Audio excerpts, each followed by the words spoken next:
मराठवाड्यातल्या 3 जिल्ह्यात रात्री भूकंपाचे धक्के जाणवलेत। परभणी, हिंगोली, नांदेड जिल्ह्यामध्ये रात्री भूकंपाचे धक्के जाणवलेत। हिंगोली जिल्ह्यात 2 तासात 4 वेळा भूकंपाचे धक्के जाणवले। हिंगोली जिल्ह्यात भूकंपाचा केंद्रबिंदू होता। सर्वात मोठा धक्का 4.6 रिश्टर स्केल क्षमतेचा होता।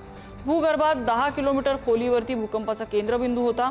2 तासात 4 धक्के जाणवल्यामुळे नागरिकांमध्ये काहीसं भीतीचं वातावरण होतं।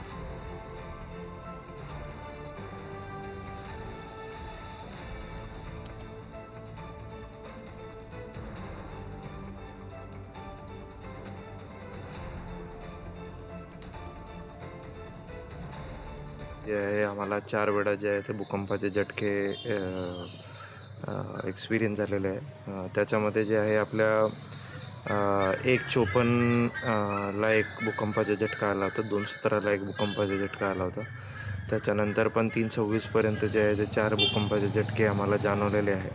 त्याचे जवळपास जे आपले भूकंपाचे मॅग्निट्यूड होते, म्हणजे आपले तीव्रता होती, त्याच्यामध्ये जवळपास 4, 4:15, 4:30 पर्यंत आपली भूकंपाची तीव्रता गेलेली आहे। सोशल मीडियाची जी अफवा आहे त्याच्यावरती आपण विश्वास ठेवू नका।